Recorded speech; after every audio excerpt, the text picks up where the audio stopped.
Calling to order the Wednesday, June 5th, 2024 Public Infrastructure and Utilities Committee meeting. It is 3:32 p.m. Madam Clerk, will you please call the roll? Alderman Vollmer. Alderwoman Keys. Here. Here. Alderwoman Velazquez. Present. Vice Chair Browning. Present. Chair Schweitzer. Present. Alderman Vollmer. We have 4 present. We have a quorum. Thank you. A quorum being present, we will move on to the approval of the minutes. I will accept a motion to approve the minutes of Wednesday, May 29th, 2024. So moved. Second. It's been moved by the Alderman from the 9th, seconded by the Alderman from the 6th, that we approve the minutes from Wednesday, May 26th, 2024. Madam Clerk, please call the roll. Alderman Vollmer. Alderwoman Keys. Alderwoman Velazquez. Aye. Vice Chair Browning. Aye. Chair Schweitzer. Aye. Alderman Vollmer. Alderwoman Keys. Aye. We have 4 aye votes. Thank you. With your vote, we have approved the minutes of Wednesday, May 29th. We have no board bills or resolutions to review, so we'll move on to our committee discussions, which will be taking up the report provided to us from the City Water Department per Ordinance 71683, better known as the water rate increase. So if the wonderful folks from the Water Division would like to come up, and I know that you have a presentation prepared for us, so Director Scobie, I'll allow you to go first and introduce your staff as you'd like to move forward. The floor is yours, sir. Thank you. I appreciate you having me back today. I have with me Pearl Burke, our fiscal manager, Neeraj Patel, our engineer manager. They are here to help me answer questions. So if no other things, I'll start with my presentation. Wonderful. Thank you. Perfect. Okay. This is a follow-up to the report. There was questions. Additional questions that wanted to be answered from the report I submitted. We have, I intend to go over water rates, unmetered and meter users, overview of capital improvements, high-level fiscal overview, and additional department details. Some of the questions were kind of similar, so they're kind of lumped together. I'm going to try to get every one of them. If I miss something, I'm available to answer questions. Next slide, please. First one I'm going to talk about is water rates and metered and unmetered users. We have a little bit over 12,000 metered accounts, almost 81,000 flat rate accounts. Then switching from flat rate to meters, that's done at the request of the residents. They can switch. It's up to the residents to pay for the installation of a meter box, which is typical of the industry, that the cost of that is borne by the resident. One of the questions that was asked are meters required for any building type within the city, and meters aren't required relevant to the buildings. Meter and unmeter billing trends and material for distribution for residents who want to make a switch from flat rate to meter. Customers are advised that they will need to hire a plumber to install a meter box in the public right-of-way. The water department will then install the meter. Customers are advised that moving forward, they will be billed according to the amount of water and a readiness to serve charge based on the size of the resident. Readiness to serve charge is a fixed rate that's a component of all meter accounts.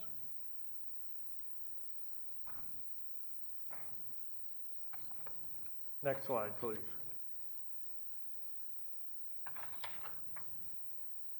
I think we go back one, please.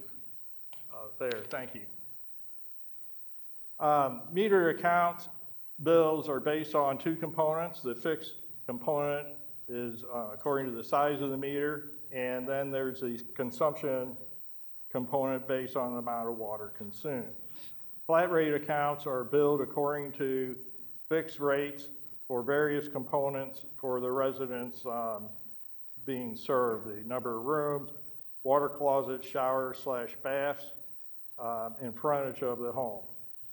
A typical single-family residence is 6 rooms, 2 toilets, 1 bath, and 35 feet of frontage. And this is kind of an average of all city single-family homes in the city.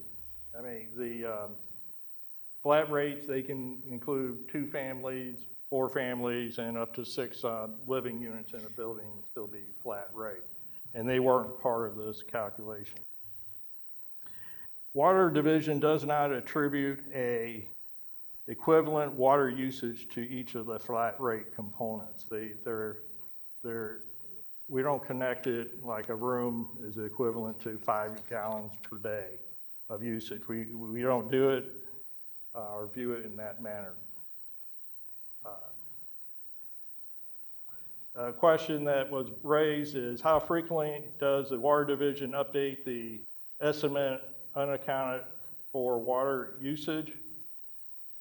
We have not estimated the unaccounted water due to limited funds.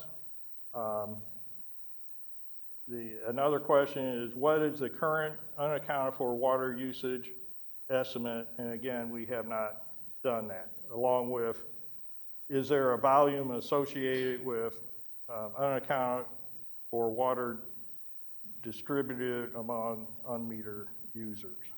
I mean, all the ratepayers, part of what they pay covers the total production of water, whether it goes to a home or is used in the parks or is leakage.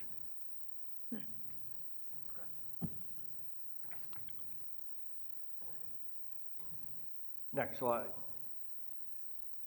Rates for large nonprofits. This was a question that was raised.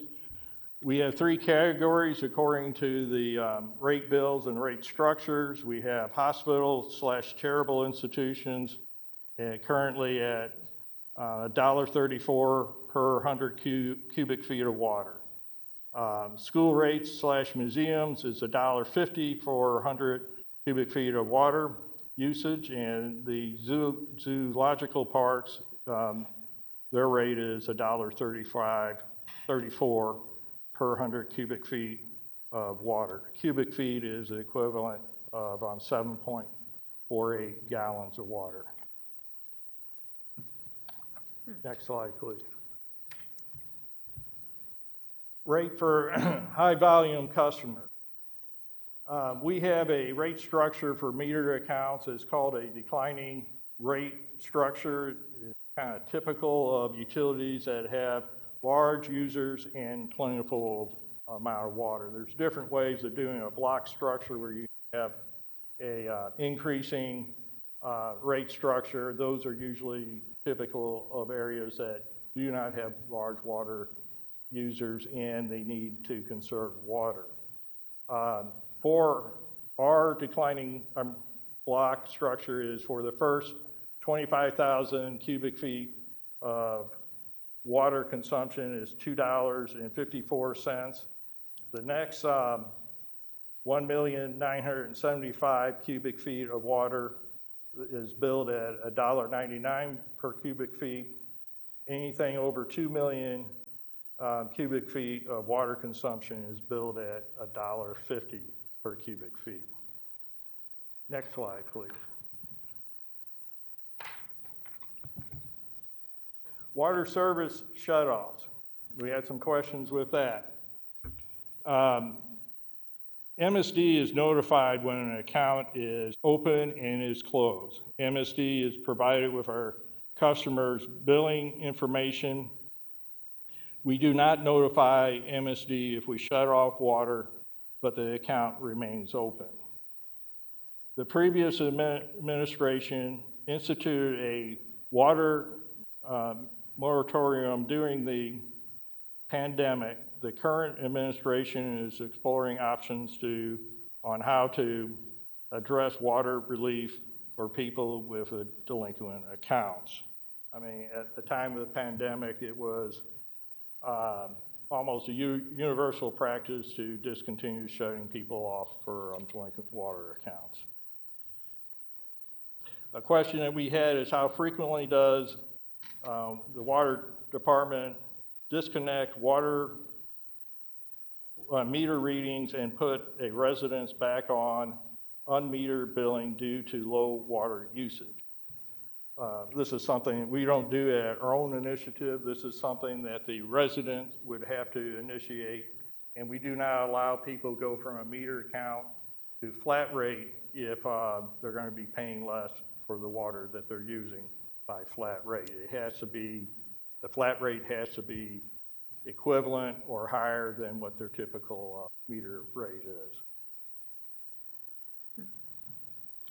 Disconnection of residents' water service, broken up by zip code, showing 5-year trend, breaking out involuntary disconnects of service versus voluntary or shutting off service to vacant properties. We haven't been shutting for close to 5 years. In March, we started shutting commercial accounts. We have not resumed with residential accounts. We will start shutting residential accounts later this year. We are encouraging residents to establish a repayment plan to avoid disconnection of water service. In addition, the city will be also devoting $1 million to ARPA funds to assist qualified residents with water bills. Details of this program are still being worked out. Next slide, please. Wholesale water customers.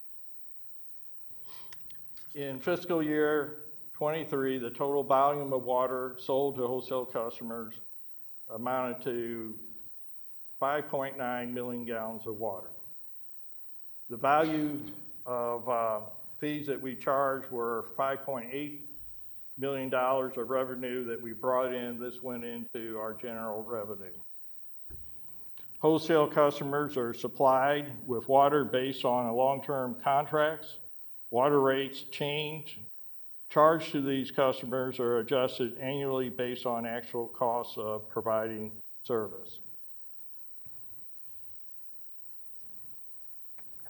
Next slide, and another slide, please. Master plan. The master plan is something that we're in the process of hiring a consultant on for now. It consists of an evaluation of the existing water infrastructure through review of historical data reports, previous asset management work, and other information. The master plan will look at water rate projections using the current rate structure, but will not look at changing the rate structure itself. Changing the current rate structure would be a separate study. It would be another large study. The estimated cost of the master plan is around $500,000.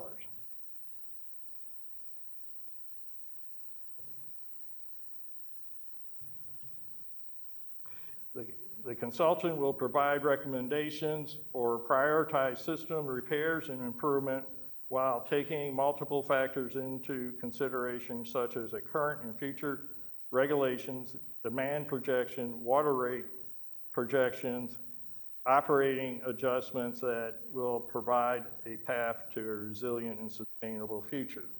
The timeline for the master plan is that we expect that the consultant will start work late this summer, and the work will take close to a year to complete.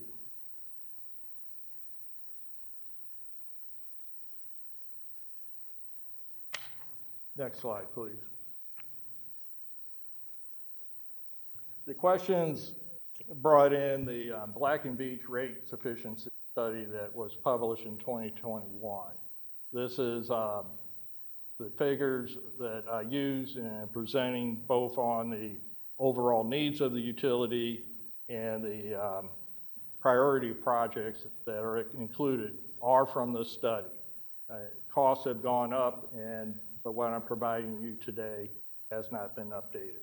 Just so I'm not trying to juggle two different figures.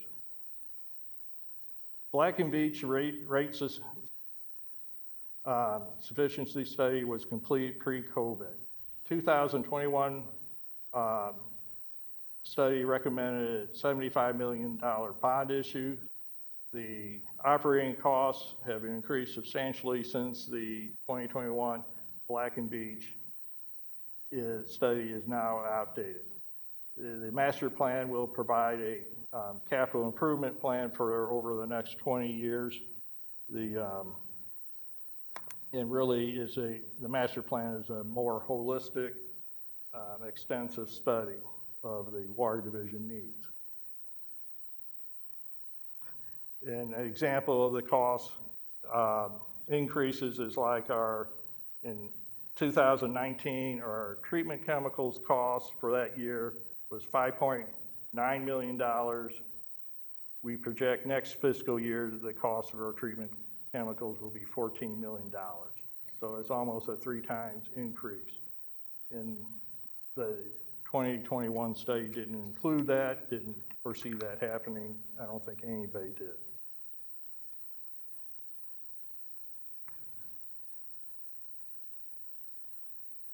Next slide, please. This is the capital improvement priority list that provided Black and Veatch for the study in question. All the amounts here are below what it would cost today, but the general priorities remain the same. This would be, there was a question of what has been deferred and what is immediate need. This is more of an immediate need than our bigger list of capital improvements. And we did not move forward on these because the water rate increases that were recommended in 2021 were never implemented, so the revenue to sustain this work wasn't there, hasn't been there. Next slide, please. Here are some more of the priority list projects. In general, it's a whole lot less expensive to make repairs and upgrade on a scheduled basis than return repeatedly to make repairs or do the work on an emergency basis. Next slide, please. State and federal requirements for the drinking water, we have several that are, or we have to do adjustments for. We have our discharge permits, our 2 treatment plants discharge the residuals from the treatment process back to the river. We have permits for that. We are, these are under, they're up for renewal, and one thing that we will do for the renewal process is do a study on best professional judgment study on how best to handle the discharge. I'll get into the type of discharge, the consequences in the river, the options of dealing with it, and what is the most sound, environmental, and cost-effective way of dealing with it. While we have 2 plants, both combined into one study would be between $300,000 and $500,000.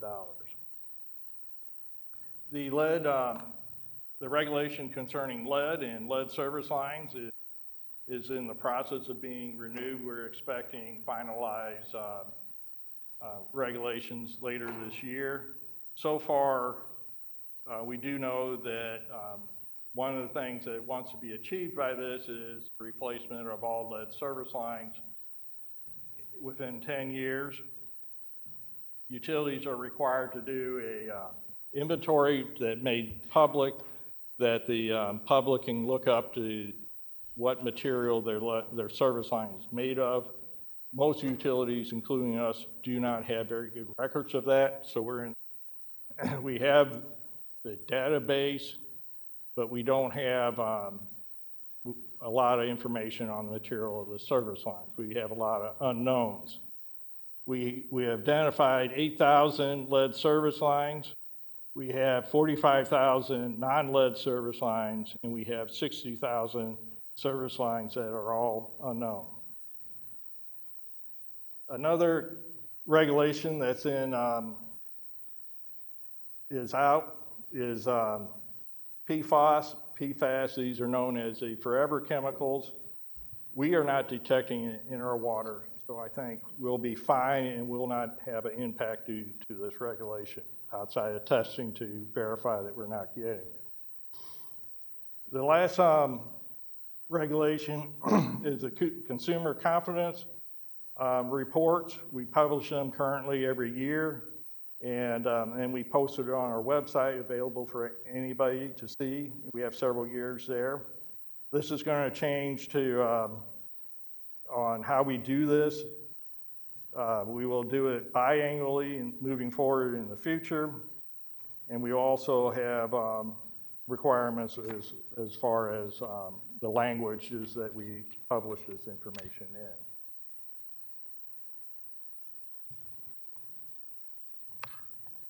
Next slide, that slide, okay. Leaks in water mains. We have not done a water loss study. We have water main breaks, and this graph shows this past year and the year before, the trends. Overall, we have in the general same amount every year. It varies based upon the weather, how cold it gets in winter and sustained cold. And in the summer, if it's a drought conditions, we can see a lot of water main breaks there.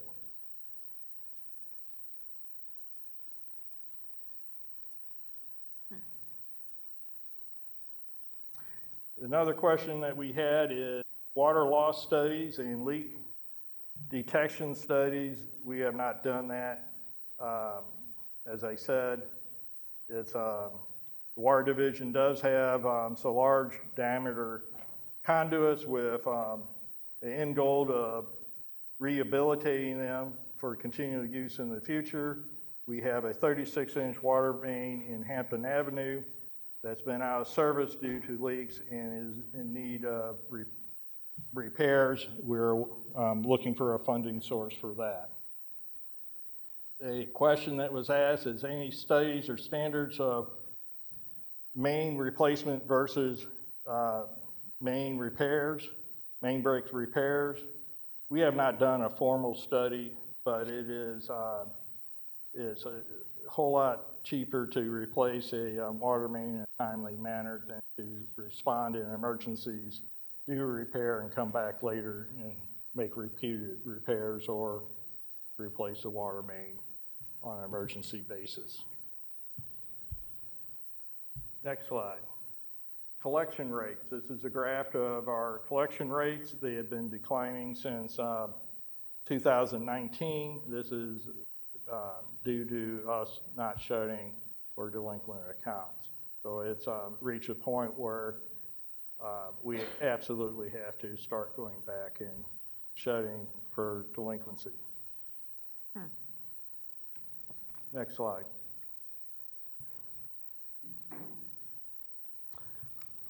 Water account write-offs. I'm going to let Perla talk a little bit about this. You got a minute? Good afternoon. The water account write-off, the question was about what was the uncollectible, the bad debt expense. So the Water Division is reporting as an accrual basis, an accounting. And so we have to accrue based on our aging of accounts, we have to accrue certain risk of not being able to collect as a provision for bad debts. So in fiscal year 2023, we recorded over 1 million of provision for bad debts, but that doesn't mean that is not a bad debt.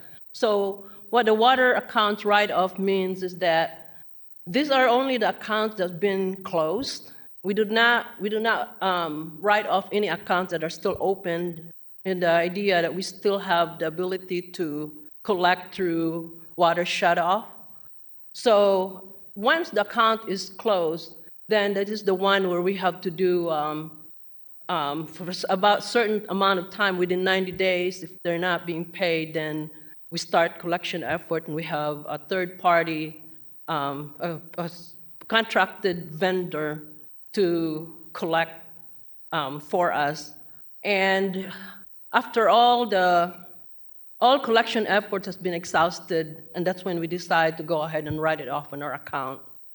So that's the actual account, the amount that is that's reported as the one that we have recorded as actual uncollected bad debts. Thank you.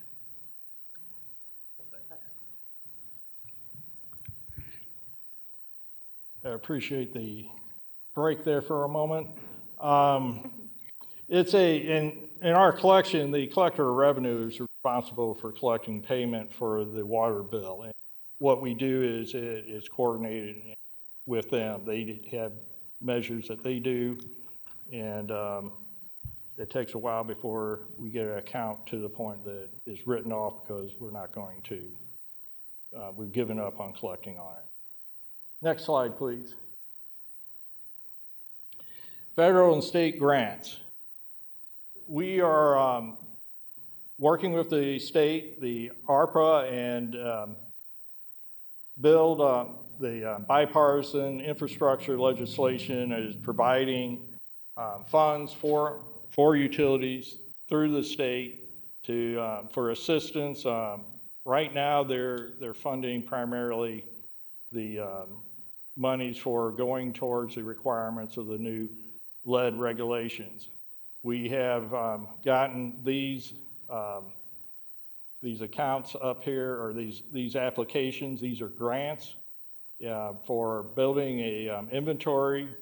We also have $5 million grant for lead service line replacement, and we have $50,000 for a lead service replacement plan that we tend to fund through that.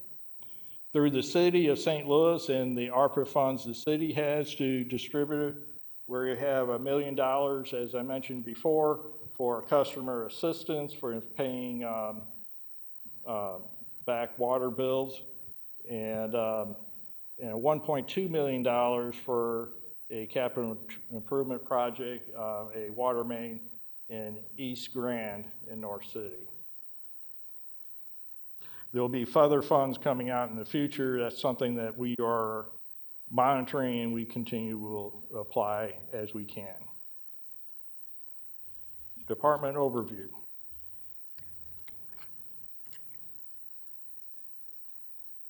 We have excellent water quality, and we're proud of it. The Chain of Rocks and Howard Bend Water Treatment Plant are 20-year Director Award winner from the Partnership for Safe Water. And this is an organization that is sponsored by the American Water Works Association and other professional drinking water organization and EPA. It's a program that helps the utilities enters into it to optimize the performance for water quality of their treatment facilities.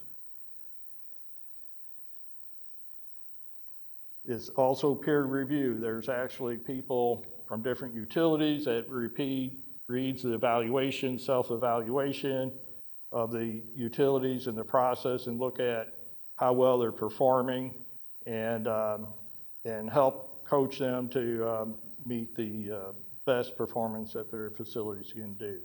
I've done some of those peer reviews, as a couple of other people in our utility. It's a good program. And then also I'd like to mention again that on our website, stlwater.com, we list consumer confidence reports that list our quality of our water. It's done annually. In the future, it'll be done every 6 months. And it's something dictated by EPA and the state of Missouri to do. If we have any issues, they have to be published in there, and it also gives general quality information on the water. Next slide.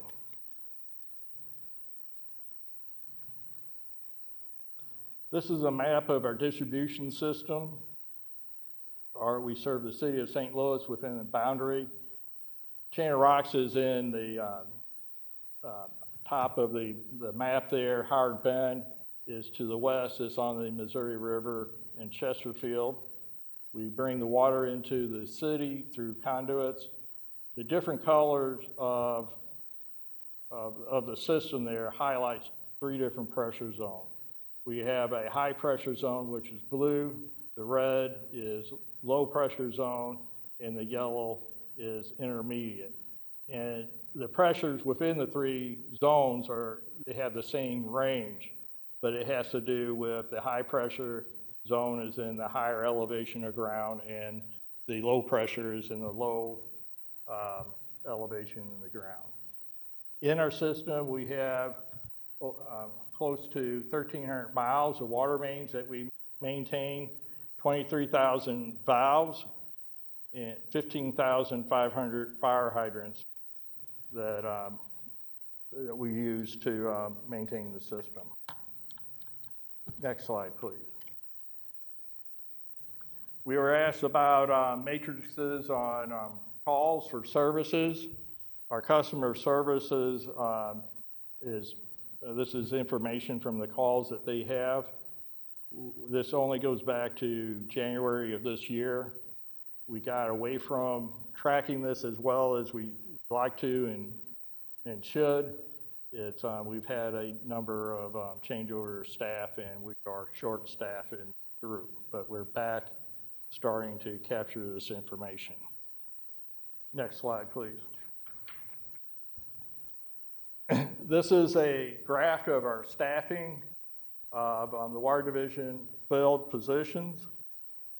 For this upcoming fiscal year, we have 365 positions. Currently, 238 are filled. So we're around 35% vacancy rate. Next slide, please. This is a graph of our payroll expenses over the last several years. Next slide, please. I think that's it. Next slide, please.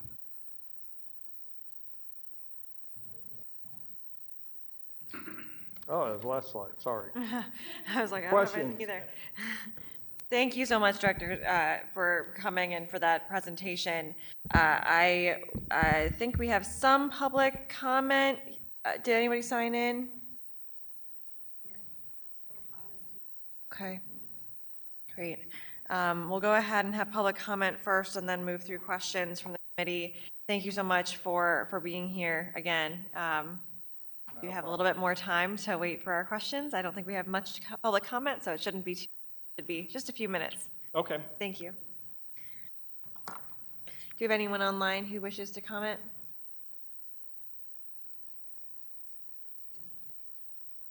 Okay.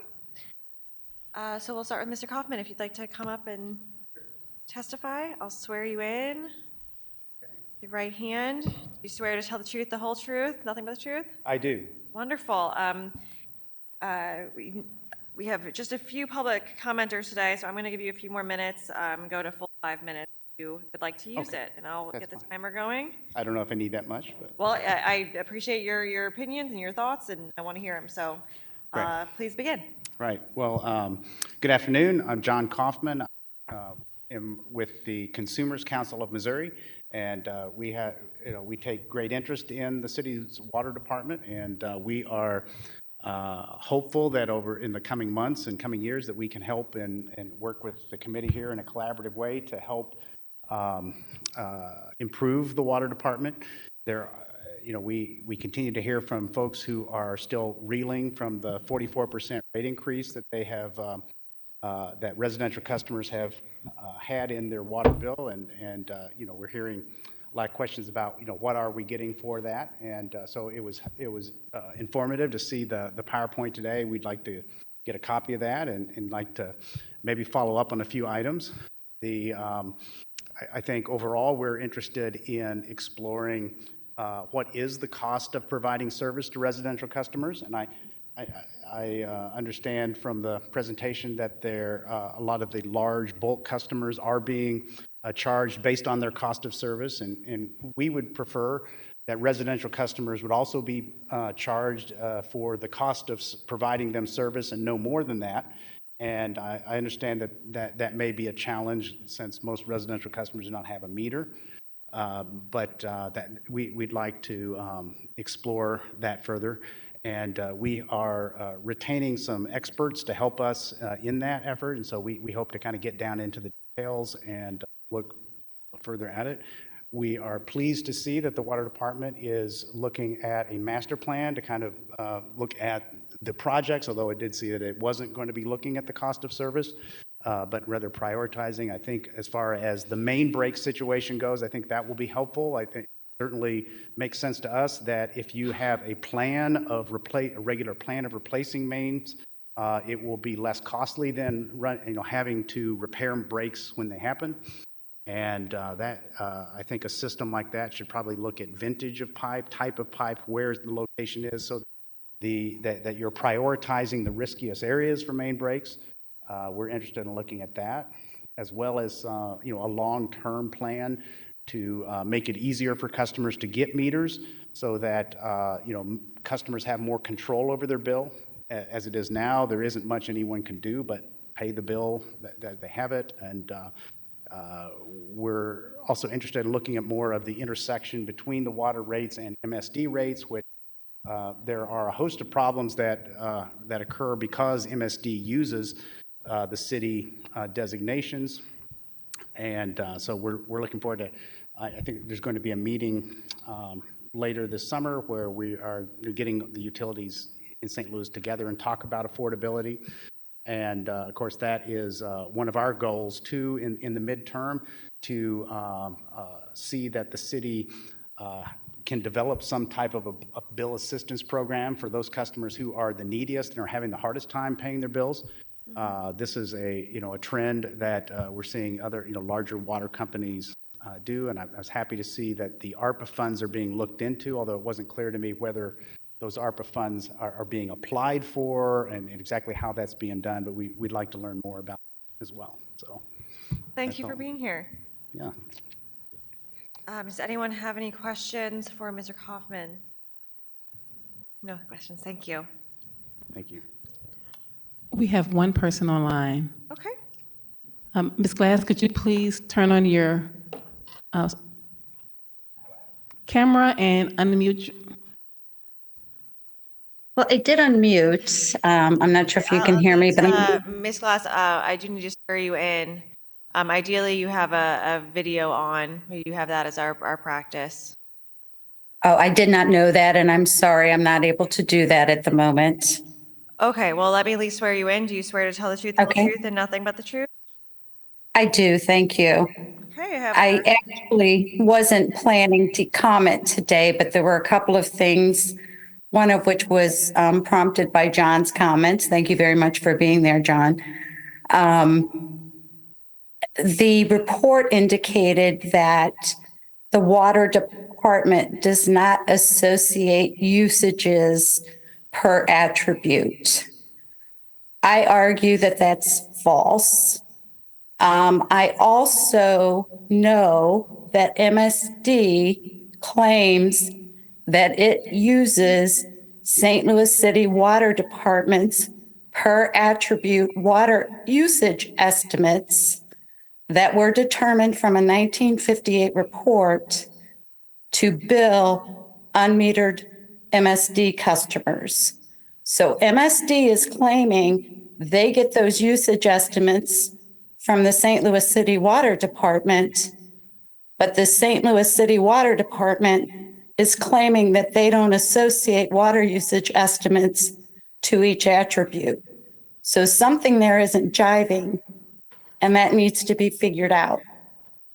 Because these water usage estimates that MSD uses, that they claim come from the St. Louis Water Department, are killing St. Louis City residents on our MSD bills. So if the water department doesn't assign usage estimates, I don't see how MSD can claim these estimates came from the water department. John, I would love to have a follow-up conversation with you if we could about that. Are those your comments, Ms. Glass? That's my main comment, and I'll follow up with you, Ann, also with some other questions. Sure. Thank you. Well, thank you for being here today. Just make sure you have a camera in the future, and I appreciate Okay. your comments. Thank you. Madam Clerk, any further public testimony? That is all we have online. Wonderful. Thank you. We will move to questions from the committee. Alderman Vollmer, any questions? Thank you. It's a very thorough presentation. No questions. Okay. Alderman Keys. Hello, and thank you. No, I don't have any questions, but I am very pleased to have Mr. Scobie to provide us with such great information about this process, as well as I'm looking forward to hearing more about some of the resources that may be available through the organization that John was talking about. So beyond that, no other comments. Thank you. Thank you, Alderman. Alderman Velasquez. Great, thank you. Just wanting to check in, I know I was taking notes, but I missed it. You said there was a master plan that, or Director Scobie said there was a master plan that's obviously, that's what's being, that's what we're going to do. But he said there was another plan that was possible but more expensive, and I didn't quite get that.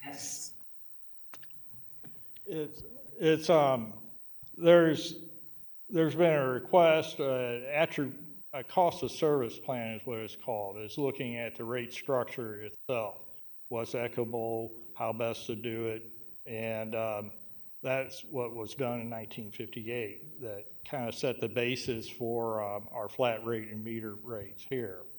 That's something that can be done in the future. It's not an inexpensive study, but it hasn't been budgeted. And my recommendation is that the master plan should be completed so that that can provide information of what type of revenues the utility needs to be bringing in moving forward in the next 20 years or so. It'd be a separate separate Oh, study. sorry. But And then, sorry. how much, I know it's in the future, but how much would that cost, and how long would that take for that study? It would, I don't have a good price on it. I'm thinking it's like 300,000 plus for that, because it would take a fair amount of research and looking. And I would anticipate it would be at least 6 months to a year in length. And in the master plan, I mean, it doesn't cover that, but it will give us sort of guidelines, like you said, on what revenue we have coming in, basically what I assume is the kind of timeline for appreciation and depreciation of assets and all of that. And it will give us basically a sense of what a cost of basically what we need, what is needed to sustain the water department. Am I understanding that correctly? Yeah, it would be a comprehensive look at the current utility, the needs for its renewal and capital improvements. You look at the future regulations or current and future regulation obligations, and formulate a plan, and then look at the funding needs. We need to bring in X amount of revenue. It's not based upon the rate structure, but I guess they will look at the rates with our current rate structure And then, And I'm sorry, I didn't mean to cut you off. no. Go ahead. It's it would utilize our current rate structure, but the other study could look at what that would look like using different types of scenarios in rate structure. And with the other study, also, I know that when you were in the budget committee, I asked you some questions about this. We talked about maybe bonds or different ways of financing the improvements. Is that going to be part of the comprehensive master plan, or is that sort of TBD after that? They're going to have recommendations on how to do it. It will involve bonds. That's the best way of doing a lot of this long-term capital improvement. It spreads out the impact to the current rate holders, because if you do it cash, it takes a lot more money up front, and they're paying, water main can last over 100 years. So they're paying for the full 100 years of usage of that up front, whereas if you do bonds, you do 30 years of bonds, you're paying that off in the future. The people living in the house, in homes 30 years from now will be paying for the infrastructure that is utilized to provide them service. I don't know if I made myself clear on that. No, that makes sense. It would just seem that I think just that, and great, I'm really happy that we're doing this plan. It would seem that doing the rate plan afterward would be pretty important, because if it was last done in 1958, and I'm not a rate creator. I know that it's super complicated, but I mean, if we're looking toward the future, it would seem like we would need to look at that and holistically look at, that will be part of what the financing would need to be for these future capital improvements. Right. So we would need to bring in enough revenue to cover all these costs, however we do it. One other question that I feel like I've heard different answers. I don't know if it's urban myth or not, but can you talk about, I know that there are people who are frustrated with the flat rate, even though the flat rate seems to be a really good deal. But can you talk about if the city switched over to all meters, what that would entail and what that would potentially cost? We have close to 80,000 flat rate accounts. So, Pearl, correct me if I get my figures messed up. 80,000 and 12,000 metered. Yeah, it's 80,000 flat rate plus the additional 12,000 that are already metered. It's, I think it's about $8,000. No, just for the meter in the box. No, it's going to be more than that. We got new numbers. It's like $3,800 to install a meter box and a meter for each one of the flat rate accounts. So 3,800 times 92,000, essentially. 80,000. Isn't that, or 82,000? It's 80,000. So that is a lot of money. 3.3 million. And then just another question on the I guess the accounts that are not being paid. Those are accounts that are basically, I want to say NAR, but just basically like that you haven't been able to collect on, right? And that number has gone 75%. Yeah, it's gone up, and our collection rates have dropped because if there's no consequences for not paying, you got people that won't pay. That's what I was going to ask. Are there, is it that there's no consequence? Is that, obviously, like, is it an issue of people not being able to pay? Do you have I know it's hard to ask if you're not getting the money why they're not paying, but do you have a sense of why of what's caused the uptick? It's a mixture of things, each resident. Some people have inability to pay, but if you have many bills to pay and nothing's going to happen if you don't pay your water, you're going to pay something else. And it's, I guess, the kind of choices that people make. And when we were able to shut, we were collecting, you know, in almost 90% eventually of the revenue per service. When you were able to charge a fee, is that what you said, when there were No, consequences? yeah, when we were shutting for non-payment of water, the payment was up around 90%. And forgive me if I don't know the answer. Why did, why did we stop doing that? COVID, it's, if you remember, and there's mandatory stay at home. A lot of people lost their jobs. And so they didn't have a chance to earn money to pay their bills. They didn't really have a chance to move around, so they're stuck at home. Most utilities in the country stopped shutting people off during the pandemic. And in recognitions of the hardship that people were doing. Are there any plans? I thank you for that. I mean, you hate to penalize people who can't pay, but do you have a plan to start recouping or getting some of those payments back? Yes, we are. There are a couple of things that are being done. The $1 million of ARPA funds that the city's putting towards assisting qualified customers on paying their water bill. Those details aren't completely worked out yet. I know that there's a payment plan that the Collector of Revenue is doing, a revision. They've always had one, but this is going to spread it out over a longer period of time. And those would help.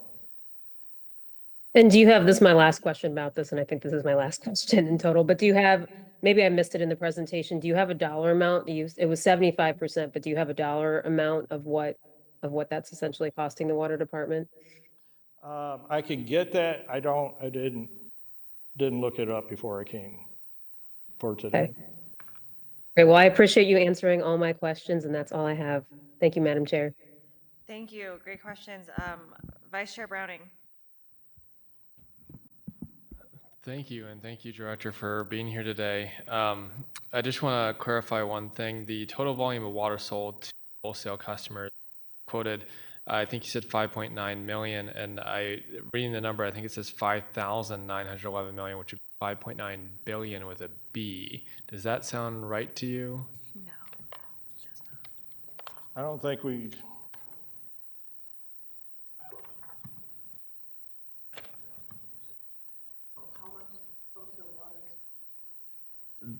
In this, it's quoted as 7,902,748 CCF, which I think stands for 100 cubic feet, it would be. So, but that or 5 point, oh yeah, yes, I misspoke. It is 5.9 billion. Billion with a B. Okay, Yes. just mind-blowing numbers, but okay. Just making sure we got that right. And then the other thing I'm reading here in the Q&A, which is very helpful, by the way, I really appreciate you providing this, that when a resident decides to go on to a meter, but then decides maybe to go back to a flat rate, that the Water Division will not do that unless their flat rate bill is equal to or more than their meter bill. Yes. So that's quite the disincentive to move to a meter, because if it turns out that's more than what you're paying under the flat rate, then you can't switch back after that and you're just stuck paying more. Right. You got a meter, you establish that you're using more water than the value of what a flat rate is, and that's kind of unfair to other ratepayers to do that. And so if you go, and we just kind of did the math, I think everybody just did the math on the 3,800 estimate of installing a meter, and then doing that for the 82,000 accounts that are out there. And I think we all got a number over $300 million to switch everybody to meters. The reason I'm bringing that up is that I'm looking at a capital improvement needs list of 414 million. When we pull priorities out of that, we have 75 million in capital improvement. I understand the discussion about metered versus non-metered.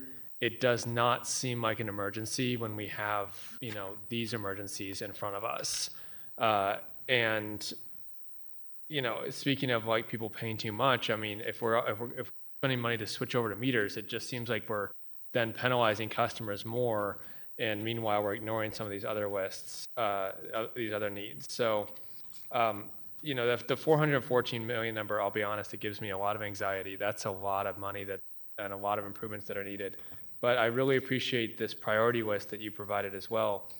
75 million seems like a much easier number to kind of bite off, if you will. And I hope that we can find a way to prioritize some of these projects, because I'm seeing, for instance, the intake screen, 70 plus years old.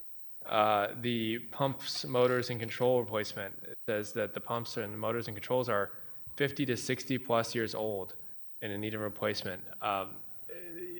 The infrastructure our city has is incredible, but the idea that it's going to last forever without maintenance or replacement is, well, we're going to find out the hard way if we don't prioritize this. So, just want to express my support for supporting you all, and hope that we can find a way to get some money towards you to get this projects done. So that's all the questions I have. Thank you. Thank you. Thank you, Vice Chair Running. Thank you again for being here. I think some of the questions that feel outstanding to me, or maybe questions that you can't really answer, is the connection between water and MSD, and if they use a volume calculation that they attribute to an attribute, even though the water division doesn't do that. I think there's some questions that I have that are probably more appropriate for them, so I'll follow up with them about how that comes through. One of the things that we've talked about in the past is when there are projects that happen, capital projects, when the city is billing other municipalities for their water, there's some sort of cost of providing service plus some amount extra of profit. Is that correct? Was it like 18% above actual costs. Okay. So, and I know that all capital projects get rolled into that cost, but does the planning process too, like anything the water division is spending money on, is that all rolled into the cost? It's most of the wholesale customers are taking water from our Howard Bend plant, and they are connecting close to the utility, the treatment plant. So the cost of pumping that water, treating it, and then pressurizing it for distribution, that's captured as part of the rates. The cost of the water mains out in the city are not included in that, because that isn't something that's not utilized to provide them water. Interesting. Yeah, that's interesting. I guess I'm very cognizant of the fact that, our infrastructure in the city of St. Louis, if we have collapses in the city of St. Louis, it doesn't affect whether Howard Bend is operating or not. Right. That's what you're saying. Okay. But if we do improvements at Howard Bend, that would be something that would be captured and incorporated into the rates that they're charged.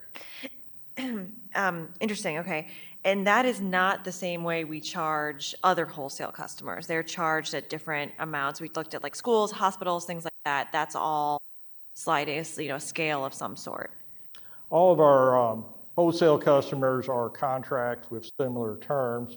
These are other utilities that in turn use our water to help supply the water. So you sort of look at them as two different categories of customers. Yes, they are. And then like with large water users, that's part of the meter rate structure that I spoke about. And they're metered, right? Yeah. And that metered rate is attributed, because I think, what I think the question we're all trying to get at is how much does it cost to operate our water division, and how are those costs borne by the variety of people who use our water, and we're always cognizant of, the difference between an average St. Louis property owner who's paying it and a major corporation or, another utility, and making sure it's fair. I think in St. Louis, we bear the brunt of the region's, a lot of things in the region end up falling on us. We have a lot of amenities here. People are coming here. People are always trying to figure out a way not to have to pay for it. The whole earnings tax debacle being kind of part of it.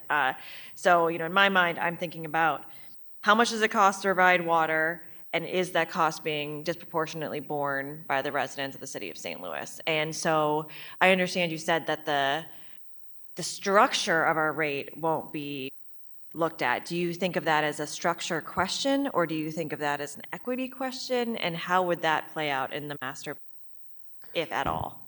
Master plan wouldn't get into that. If we do a cost of service like was done in 58, that would incorporate a look at The that. last time a study was done was in cost of service? It's for the more or less the rate structure itself. That was the last time. Wow. And every rate increase since then has been across the board percentage increase. Based on the idea of a sufficient rate, so a rate that covers the cost. Of providing Right, service. but not whether the structure makes sense. It's just, this is our structure, we're going to just.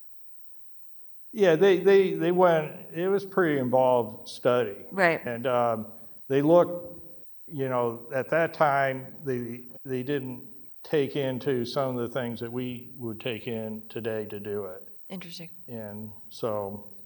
Yeah, I find that to be really interesting because I think, we, especially when we think about the tie to inflation with our, rate increase, which I think is a good idea. I thought it was a good idea then. Yes.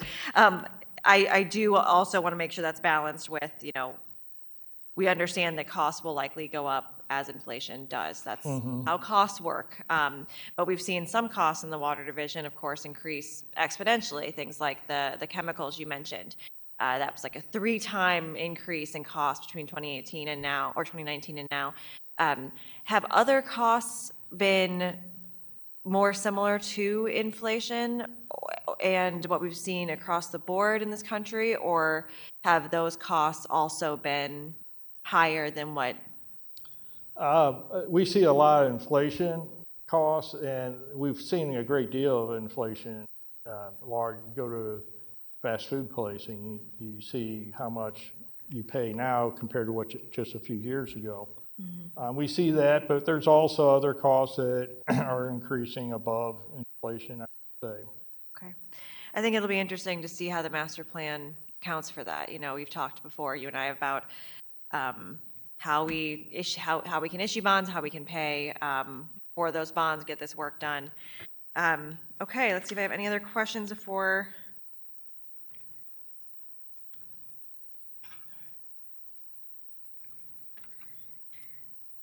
I'm sure I'll come up with more, but you are always, I just want to thank you and your staff for, always answering my questions, always being quick to answer.